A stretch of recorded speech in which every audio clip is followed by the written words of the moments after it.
2 Samuel 7,14. Eu lhe serei por pai, e ele me será por filho. Se vier a transgredir, meu Deus, que Deus é esse? Se vier a transgredir, eu o castigarei com varas de homens e com açoites de filhos de homens, mas a minha misericórdia não se afastará dele. Você entende isso? Ele está dizendo: olha só, eu sei o teu pecado, e eu não compactuo com o seu pecado eu trato, mas a minha misericórdia e a minha graça continua sobre você.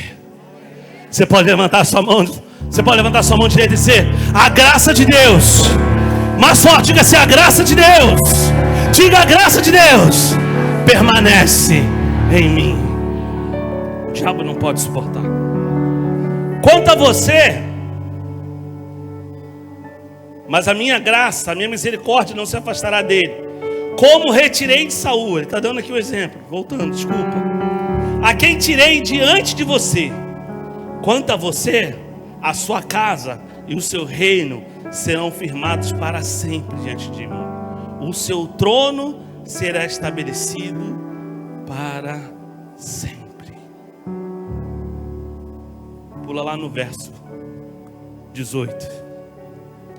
Então o rei Davi pôs-se diante do Senhor e disse: quem sou eu, Senhor Deus? E qual é a minha casa para que me tenhas trazido até aqui? Você pode olhar, põe sua Bíblia aí no assento aí, agora. Você pode fechar os seus olhos. Eu queria que você entrasse agora nessa oração, nesse momento, nesse lugar onde Davi faz essa oração. Davi está dizendo assim: o que eu fiz? Traduzindo isso para a gente entender de forma bem simples. O que eu fiz para merecer tamanho favor? O que eu fiz para merecer tamanha graça?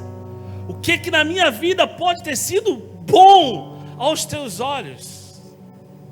Ele continua: e como se isto ainda fosse pouco aos teus olhos, Senhor Deus, também falaste a respeito da casa do teu servo para tempos distantes. Está dizendo: tem cuidado da minha vida. E como se fosse pouco, o Senhor está estendendo sobre a minha casa. Eu quero te dizer que você é uma promessa. Você é uma promessa, independente das circunstâncias. E por conta da promessa que Ele fez à sua vida, Ele estende às tuas gerações. Você entende isso? Feche seus olhos agora, tenta entrar nesse lugar. Tenta entrar nesse lugar agora. Esse homem falho, esse homem pecador, esse homem de muitos erros, muitos acertos, mas de muitos erros, de muitas falhas, agora ouve do próprio Deus que o Senhor o corrigiria, mas que o Senhor nunca afastaria o seu favor, a sua misericórdia, a sua graça. Você pode fazer uma oração agora: Pai, em nome de Jesus, nos ajude, porque é tão profundo falar, Deus, do teu amor, e não há palavras, ó Deus, não há entendimento humano que possa alcançar a grandeza, ó Deus, da tua misericórdia, da tua graça. Por isso eu te peço, ó Deus, me permita que nessa noite eu seja apenas, ó Deus, um eco da tua voz nesse lugar, que o teu Espírito fale aos nossos corações, que a tua palavra seja um rema, que ela transforme as nossas vidas.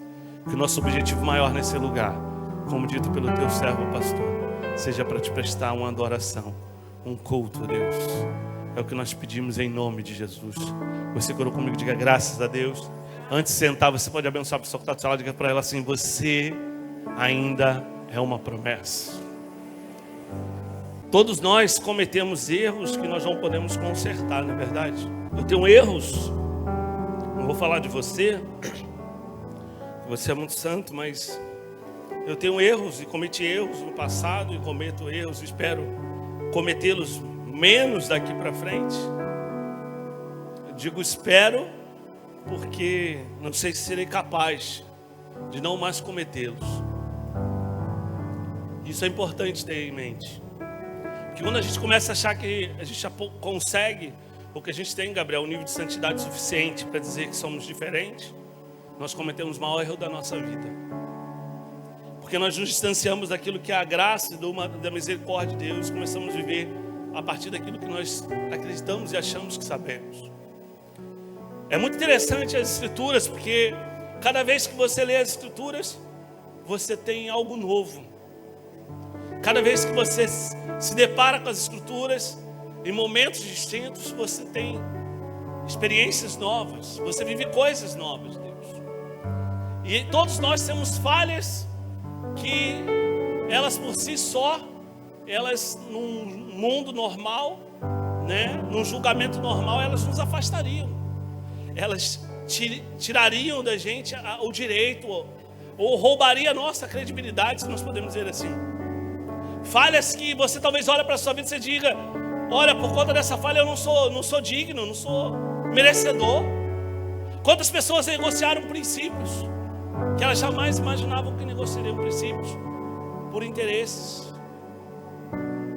E às vezes os interesses, irmãos, preste atenção no que eu vou dizer, nem sempre foram os interesses mais sórdidos. Às vezes foram carregados de muito boas intenções. Às vezes nós erramos com muita boa intenção no coração. Negociamos princípios com muitas boas intenções no coração. Como é isso, pastor? Às vezes tudo que nós queremos é acertar. Às vezes tudo que nós queremos é mudar o quadro da vida que nós estamos vivendo, mudar a situação que nós estamos vivendo, e nós cometemos erros. Quantas pessoas não casaram errado? Por quê? Porque a igreja ela traz, muito mais preocupada com o que as pessoas iam dizer, pegava para o jovem e dizia assim para o jovem: olha, casa, porque elas não sabiam lidar com a questão da fornicação. As questões que nós não sabemos lidar, nós jogamos, empurramos para o outro lado. E às vezes cometemos erros assim. Pastor, então você está achando que a fornicação na igreja precisa acontecer? Não, eu estou dizendo que nós precisamos ensinar os nossos jovens que eles não precisam fornicar, que eles têm algo melhor a fazer, do que simplesmente achar que um namoro de um adolescente seja o suficiente para eles constituir uma família. E quantas famílias foram destruídas porque pais achavam melhor dar os seus filhos ou as suas filhas em casamento do que ensiná-los, com medo de que eles pudessem trazer vergonha. Nós temos sempre medo daquilo que nós vamos representar as pessoas. Você está me acompanhando? Amém ou não amém? Nós sempre temos medo daquilo que as pessoas vão pensar da nossa vida. O que vai pensar? Que nós estamos muito mais preocupados com o que as pessoas vão pensar ao nosso respeito do que as pessoas vão ver na nossa vida. Você entende? Aquilo que eu ensino em casa como pai, aquilo que eu ensino na igreja como pastor, sabe, você acolhe se você quiser. Você coloca em prática na sua vida se você quiser. Eles, como meus filhos, vão acolher se eles quiserem. E nós estamos propondo para eles um caminho. Lembra de Deuteronômio? Existem dois caminhos. Escolhe uma vida para que viva tu e a tua descendência. Cheguei em casa muito interessante de viagem, e meu filho me perguntou assim: ué, pai, e aí? Depois de 11 horas de voo, 10 horas de voo, né? Vai para a igreja? Parou e começou a rir. É a mesma coisa que perguntar macaco se quer banana, né? Claro que eu vou para a igreja, claro que você vai para a igreja. Por quê? Porque ele conhece, ele sabe que eu não sou. Ele sabe. Pastor, onde o senhor está querendo dizer? Onde o senhor está querendo chegar? Eu estou querendo dizer para você que erros nós vamos cometer no caminho, falhas nós vamos cometer no caminho, mas nós vamos estar mais preocupados com aquilo que nós somos, com aquilo que precisa fluir da nossa vida, do que aquilo que as pessoas vão pensar. Ou o que as pessoas vão pensar se eu vim ali chorar e me derramar hoje na presença de Deus e dizer: Deus, me perdoa pelos meus pecados. Vai ter alguém do meu lado ouvindo a minha oração, vai dizer: olha, ele pecou, olha, ela pecou, olha, ele errou, olha, ela falhou. Ou você está preocupado com Deus que vai cuidar de você, vai tirar as suas dores e vai liberar a tua vida. Você está entendendo? O que eu faço? Erramos, e há erros que são irreparáveis. Você entende isso? Não dá para voltar atrás. Você não pode voltar atrás e consertar. Ah, pastor, mas eu falei tantas coisas, eu fui lá pedir perdão. As palavras já saíram, já machucaram, já feriram. E ainda que você peça perdão, não vai reparar o buraco que você causou, a marca que você causou. Você está entendendo isso? E essas coisas nos fazem pensar em alguns momentos da nossa vida que a promessa de Deus não vai se cumprir. Eu preciso que você entenda isso. Nós somos a promessa de Deus. Você é a promessa de Deus. Nada que possa acontecer na sua vida é maior do que você. Você está entendendo isso? Você pode levantar a sua mão e dizer amém. Eu sou maior do que todas as coisas que possam acontecer na minha vida, ainda que elas sejam boas. Eu sou maior do que todas as coisas, porque Ele não espera o meu sucesso, Ele quer a minha alma. Você entende isso? Ele não espera que você esteja no lugar mais alto dessa terra e seja aplaudido para que Ele seja glorificado. Ele quer que você seja glorificado, Ele seja glorificado na sua vida, aí mesmo no lugarzinho onde você está, escondido dos holofotes dessa terra, mas emanando vida de Deus. Mas o nosso problema é que nós queremos sempre algo para que as pessoas vejam. Você está entendendo isso?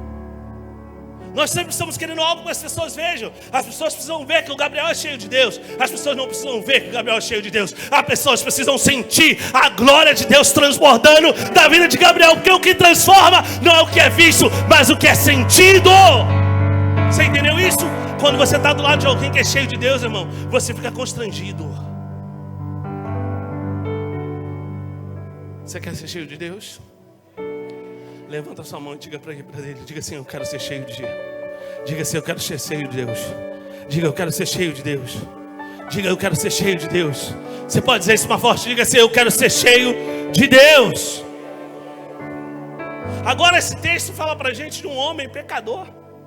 Irmãos, esse texto acontece logo depois que ele vai lá e recupera a arca. Que ele traz a arca.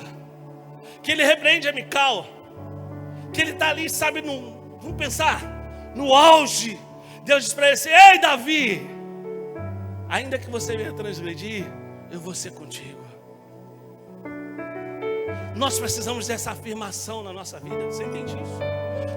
Pastor, mas essa afirmação vai me fazer pecar? Porque tem gente que confunde, né?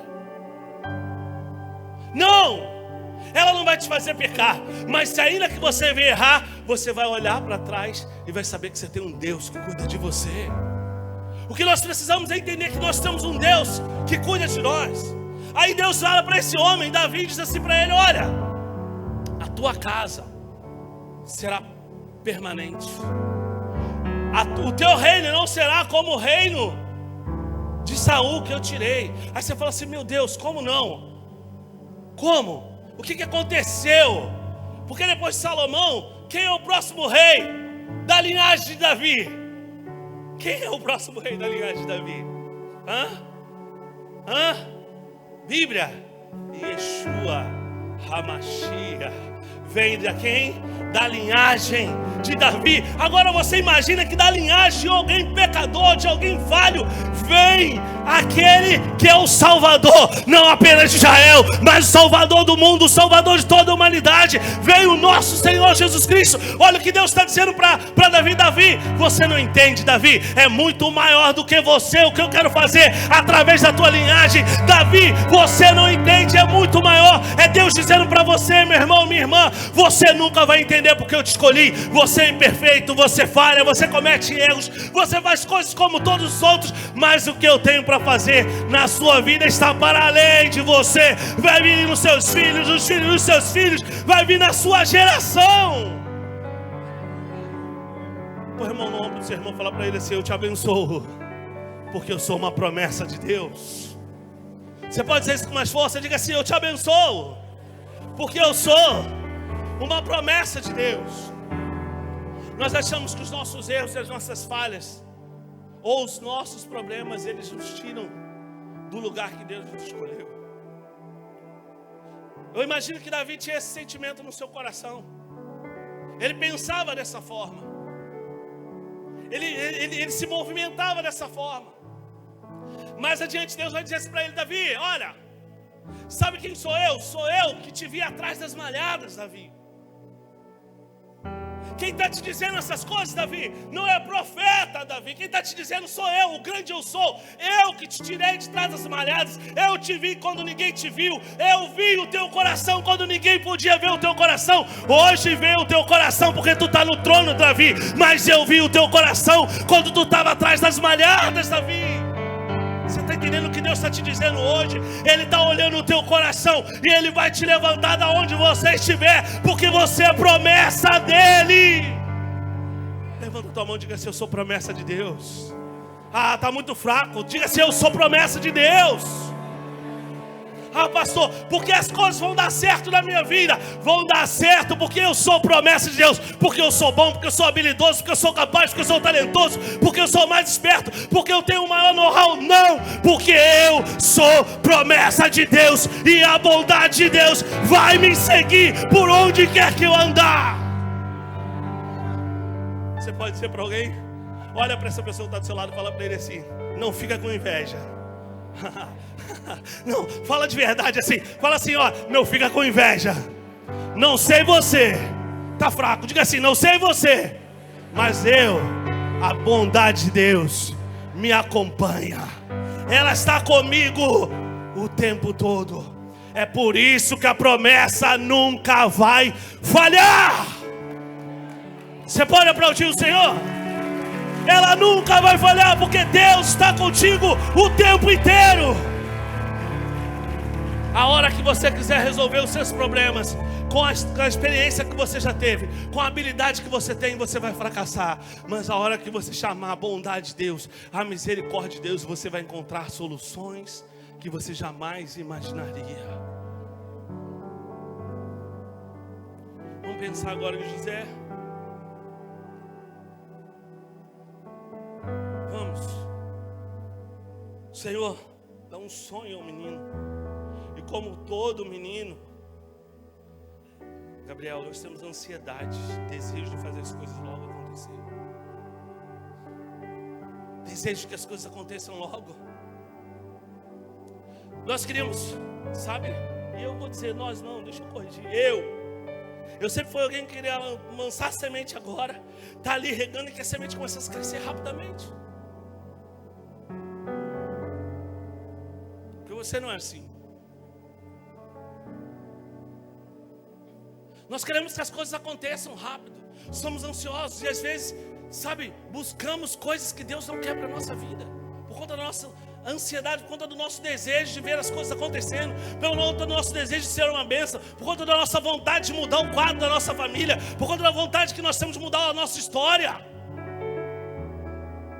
Você não precisa fazer nada que Deus não lhe pediu para que você faça. Não coloque Deus naquilo que Deus não está. Sabe, Deus deu um sonho para José, e José, como todo menino, ele corre para dividir. Cuidado que você pode dividir os seus sonhos com os seus maiores inimigos. Os maiores inimigos de José não estavam do lado de fora, mas estavam do lado de dentro. Ele dividiu com aqueles que tinham inveja, com aqueles que não eram capazes de suportar que Deus havia escolhido um menino que não era o primogênito. José não era o primogênito. A cultura dizia que o primogênito que deveria ser, sabe, que o primogênito que deveria ter o coração do pai, mas quem tinha o coração do pai era o 11º filho do pai, não o primeiro filho. Quem contou com o coração do pai foi o 11º filho. Eu quero te dizer uma coisa: Deus vai fazer da maneira que Ele quer, da forma que Ele quer. Deus sabe exatamente o que há no teu coração.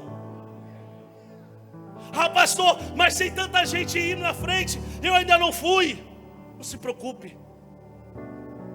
Pastor, mas olha, ninguém me apoia. Você não precisa da aprovação de ninguém. Você não precisa que alguém diga para você: é contigo, olha, eu estou contigo, vai dar certo. Você precisa que o Deus do céu diga: a minha bondade te seguirá por todos os dias da tua vida. Por onde você andar, a minha bondade te seguirá. Fala para o teu irmão, diga para ele assim: se você não for comigo, fala para ele: se eu vou ficar triste, diga assim: mas está tudo bem, a bondade de Deus vai comigo. Você entendeu isso? Agora esse menino é preso. Eu não vou contar toda a história porque nós não vamos ter tempo, mas você sabe muito bem. Esse menino é preso. Esse menino primeiro é vendido pelos seus irmãos. Ele é ali lançado num poço pelos seus irmãos. Depois seus irmãos vendem. Seus irmãos queriam se livrar dele.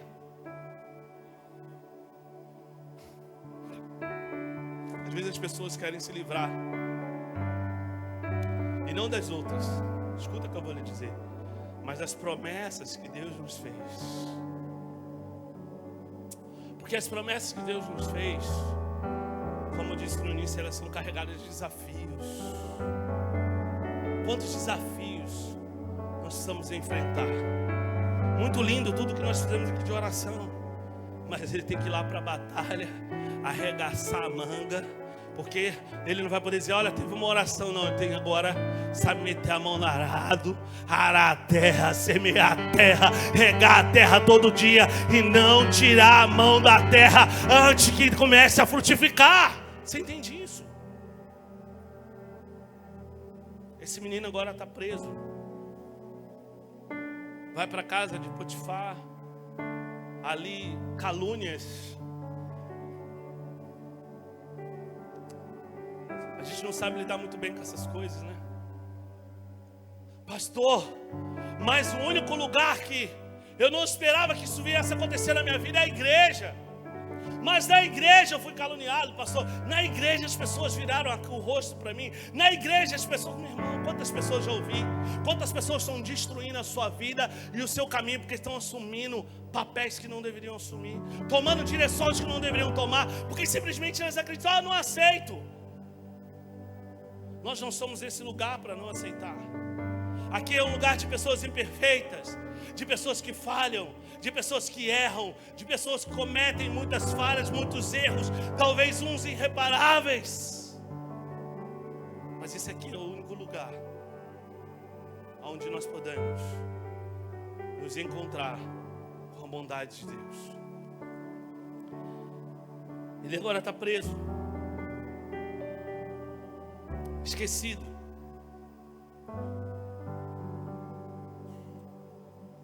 Tem em Faraó um sonho.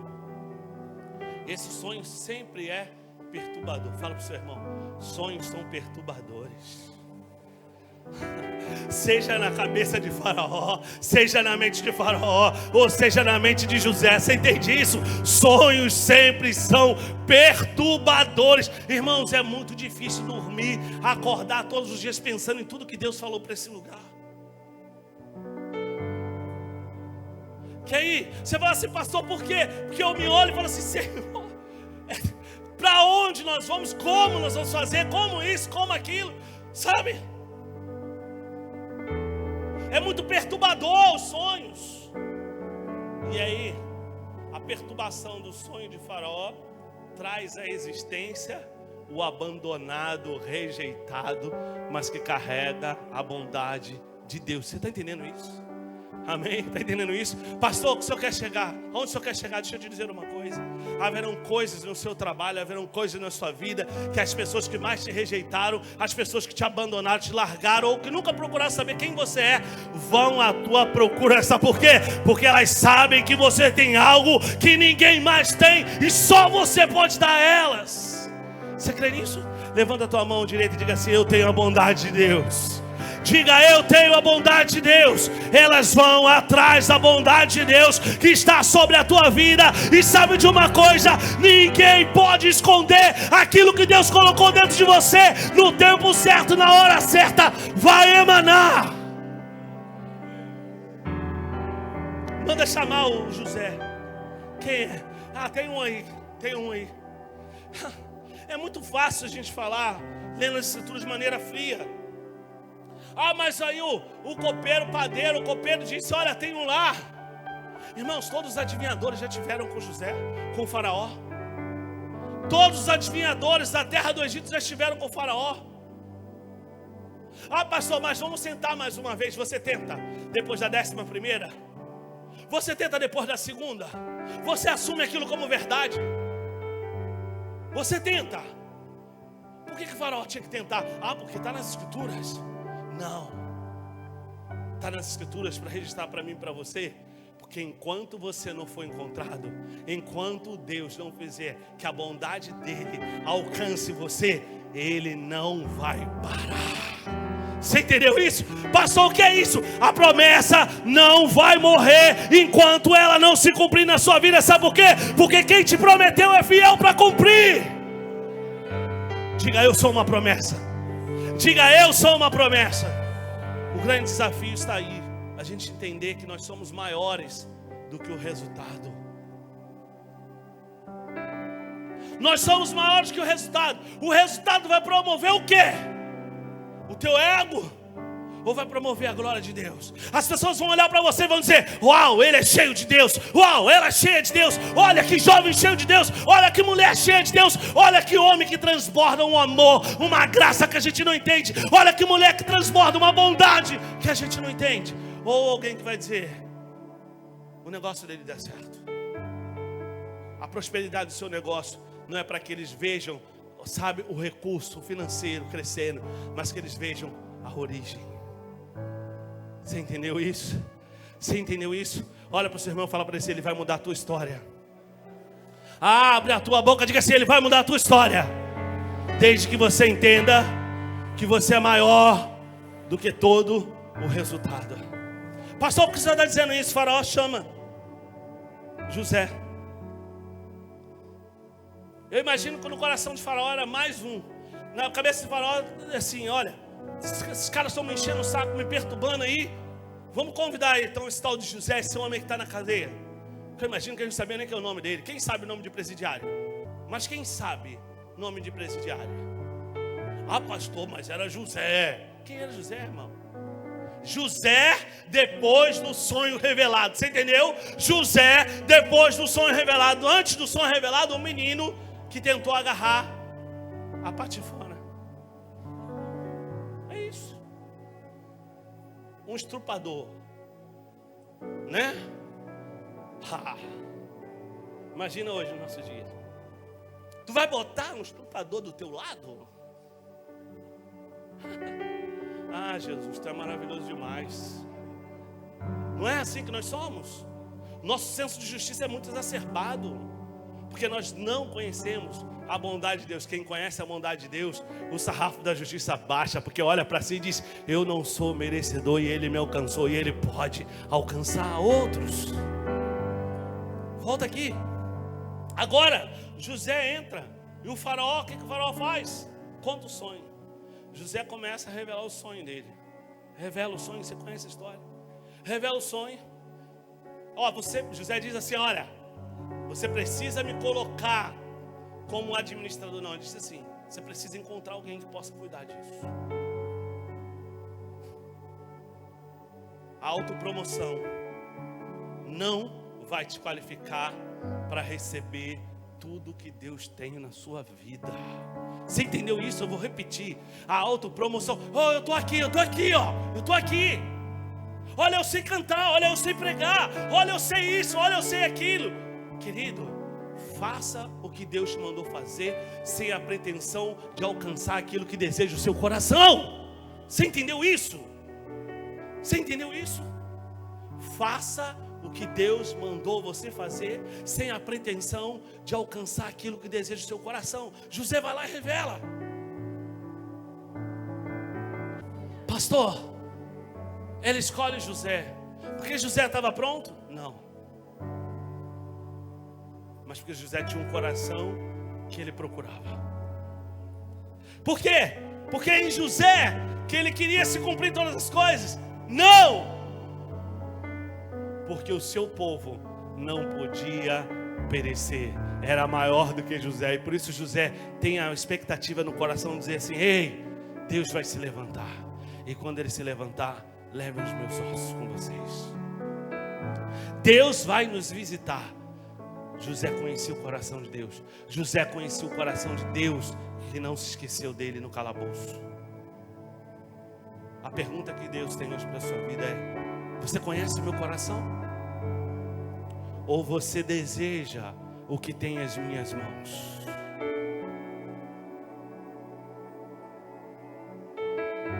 Querido, você pode até prosperar nessa terra, querendo o que tem as mãos, mas a única riqueza que a gente vai levar para o céu é o que está dentro do teu coração. Você pode até ser aplaudido por os homens dessa terra. Tem muita gente achando que sucesso é sinônimo de aprovação de Deus. Tem muita gente confundindo o reino de Deus. Eu tive agora em grandes igrejas, e tive a oportunidade de estar com pessoas que foram referências, e são referências no mundo, tanto na área de louvor, quanto na área de palavra, tanto quanto administração de igreja. Mas o lugar que eu vi o céu encostando na terra foi num pedacinho desse tamanhozinho, numa sala de oração, que quando você passava pela porta, não tinha como ficar de pé. Pastor, como foi? Irmãozinho, inexplicável. Mas o sucesso dos grandes ministérios, não, ele quer o teu coração. Ele quer o teu coração. Você é a promessa de Deus, não o que vai acontecer na sua vida, não o que virá após a sua vida. Você é a promessa de Deus. Isso que ele estava dizendo para Davi: Davi, você é a minha promessa. Você não entende que os seus erros não podem mudar isso. A tua geração será abençoada, os teus serão abençoados, tudo que vier da tua linhagem será uma bênção. Por isso eu te escolhi, Davi. Você entende isso? Aí olha para a linhagem de Davi. Olha porque vem dentro da linhagem de Davi. Quantos erros, quantas falhas, né? Uma prostituta, quantas coisas entram dentro da linhagem de Davi, até que venha o que é perfeito. Uau, essa não deveria ser a família que o perfeito deveria vir. Essa não deveria ser a linhagem que o perfeito deveria vir. Você está me acompanhando? Essa não deveria ser a linhagem que o perfeito deveria vir. Mas ele não veio dentro da linhagem dos fariseus, dos saduceus. Ele veio da linhagem dos imperfeitos, mas que tem o coração na bondade de Deus. Eu quero te dizer uma coisa: Deus vai mudar a tua história e vai te levar para lugares que você jamais imagina, quando a bondade dele for o desejo maior do teu coração. Quantas vezes você tem orado a Deus pedindo para que Ele te encha de bondade? Quantas vezes você tem orado a Deus pedindo para que Deus encha a tua vida? Quantas vezes? Quantas vezes você tem pedido a Deus: Senhor, eu quero transbordar. Eu quero transbordar. Eu preciso chegar no meu trabalho. Eu não preciso dizer para aquela mulher, ou para aquele homem, para aquele chefe, que ele precisa me honrar. Não, eu quero chegar naquele lugar e transbordar da tua graça, transbordar do teu amor, da tua bondade, de maneira que eles fiquem constrangidos. Você sabe o que estava acontecendo no dia de hoje? No dia de hoje, Jesus estava entrando em Jerusalém, e Jesus estava sendo aclamado pelo povo. O povo dizia Hosanas. Você sabe o que significa Hosanas em aramaico? Salve-nos, salve-nos. Eles estavam reconhecendo Jesus como rei. E não apenas Jesus como rei, sabe, no mundo espiritual, mas Jesus como rei de forma bélica, vamos dizer dessa forma assim, no mundo material. Eles estavam dizendo Hosanas, Hosanas, Hosanas, Hosanas. Mas diz as escrituras que Jesus, quando chega em Jerusalém, os principais, os hebreus, ficaram sabendo que Jesus estava ali. Os gregos ficaram sabendo que Jesus estava ali. As grandes autoridades ficaram sabendo que Jesus estava ali. E eles pediram para falar com Jesus. Nesse momento, foi o momento que Jesus começa a ensinar os seus discípulos. Estava chegando a hora de que o Filho do Homem seria entregue, porque todas as escrituras estavam sendo cumpridas. Pastor, por que você está dizendo isso? Porque foi no ponto de agonia maior.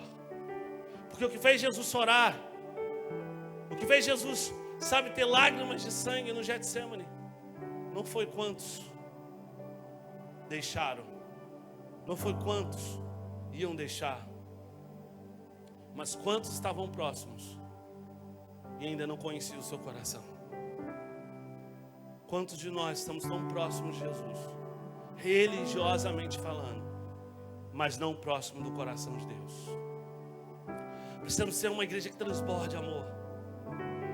Precisamos ser um povo que transborde amor. Precisamos ser um povo que temos consciência da bondade de Deus sobre a nossa vida. Precisamos ser alguém que sabemos quem nós somos. que os nossos erros, nossas falhas não, desabilitam a nossa vida. Que nós não somos as experiências que nós vivemos, nós somos aquilo que Deus nos chamou para ser. Nós somos exatamente como Deus. Nós não apenas temos a imagem de Deus, mas nós transbordamos Deus.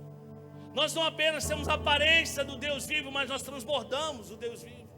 Nos orgulhamos de ser o único ser, a imagem, a semelhança de Deus, mas no estereótipo, e nunca temos nada no nosso interior que seja semelhante ao Deus que nós servimos. Queremos ser prósperos, queremos ser abundantes, para quê?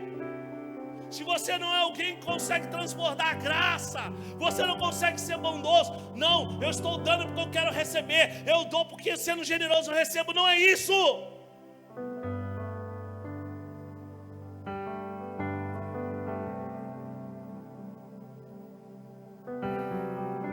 Agora ele pega esse menino José e coloca José no topo mais alto. Só que ele estava, escute isso, eu estou terminando. Ele estava no topo mais alto pelos homens, ao olhar dos homens, mas no lugar mais baixo, ao olhar de Deus. Pastor, como isso? Quando seus irmãos vêm, diz as Escrituras, e as Escrituras não conseguem detalhar sentimentos. Você está entendendo isso? Eu preciso que você entenda isso. As Escrituras não conseguem detalhar o que realmente José estava vivendo naquele momento. Mas diz as Escrituras que José não consegue se conter diante dos olhos, sabe, com seus olhos diante dos seus irmãos. Ele sai. Por quê? Porque está com ódio? Não, ele sai, sabe por quê? Porque a bondade põe para fora todo o mal que há em nós. Você entendeu isso? Você entendeu isso?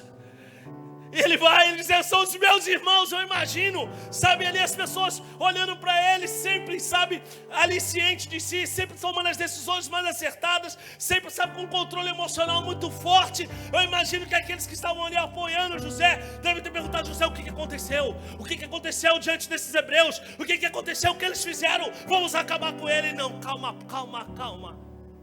porque há algo dentro de mim que é muito maior do que o lugar que eu estou. Você está entendendo isso?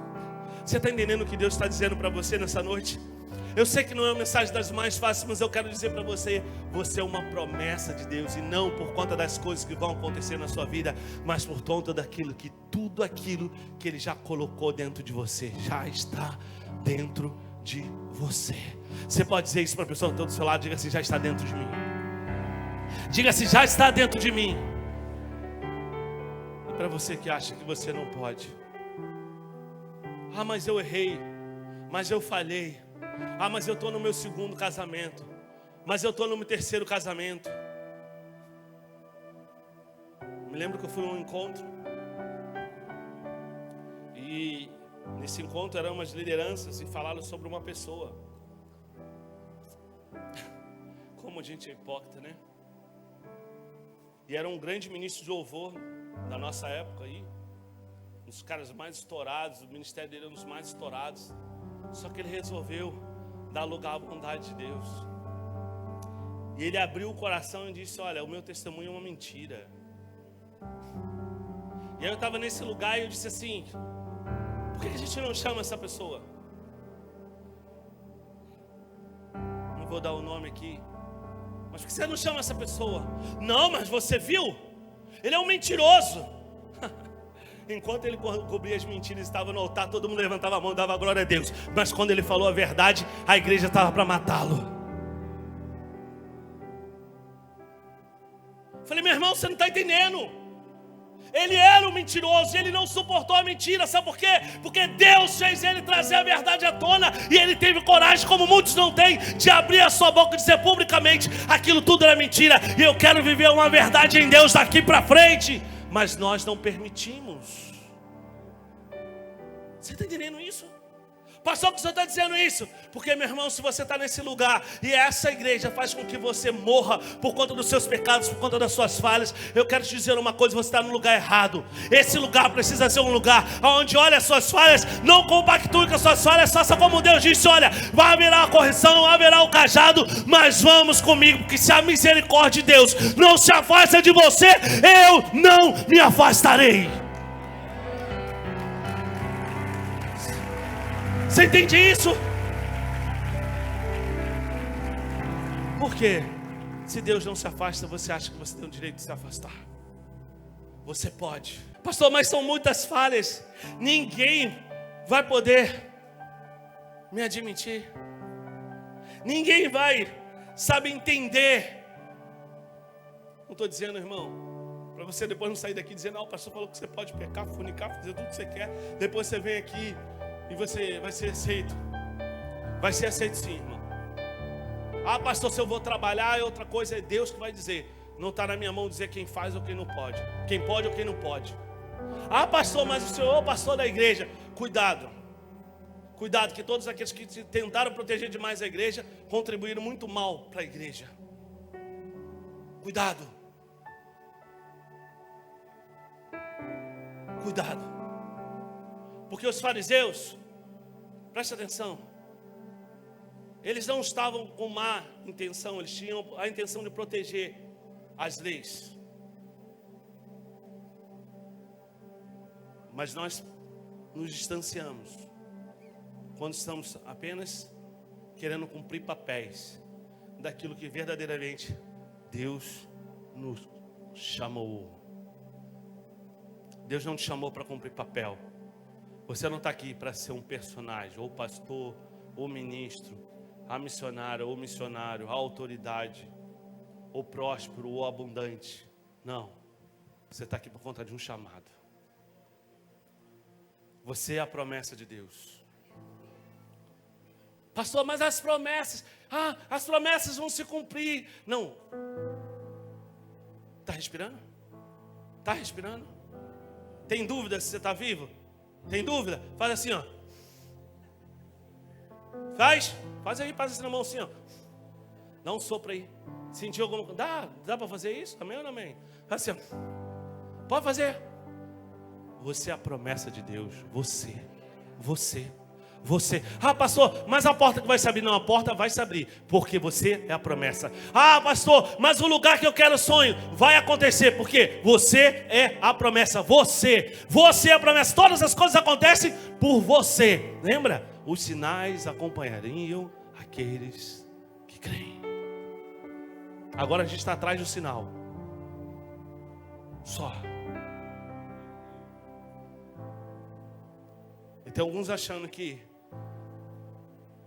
o sinal agora vem pela grande rede. Vem não, irmão.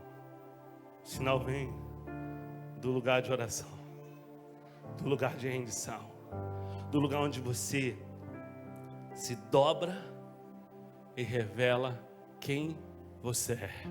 Seus medos, suas fraquezas, suas angústias, seus anseios, seus desejos, seus temores. Eu só quero ter uma família feliz. Se você só quer ter uma família feliz, abandona isso. Porque está tudo errado. Pastor, mas o senhor está dizendo que está tudo errado, querer ter uma família feliz. Não, está errada a motivação do seu coração. Você precisa dizer, eu sou uma promessa. E porque eu sou uma promessa, a minha família, as minhas gerações precisam ser benditas. Pastor, por que o senhor está dizendo isso? Tudo que Deus fez na vida de José, fez para se cumprir a promessa que ele havia feito a Abraão. De ti farei uma grande nação. Abençoarei os que te abençoarem e amaldiçoarei os que te amaldiçoarem. De gerações em gerações nós vivemos debaixo dessa promessa. Levanta a tua mão direita e diga assim, eu sou uma promessa de Deus. Feche seus olhos. Se o diabo tem dito para você que você falhou, que você errou, às vezes nós cometemos falhas, às vezes nós magoamos pessoas, às vezes nós fazemos escolhas erradas, às vezes nós tomamos decisões erradas, às vezes nós fazemos coisas que nós não deveríamos fazer, nós seguimos por um caminho que nós não deveríamos seguir, nós tomamos direções que nós não deveríamos tomar, nós ouvimos pessoas que nós não deveríamos ouvir. Percebemos que retardamos coisas de Deus. Percebemos, sabe, que perdemos algum tempo, e isso é angustiante. Mas, querido, tudo que o diabo quer é que você fique preso aí onde você está. Aonde você está? Se sentindo culpado dos seus erros, achando que você não pode.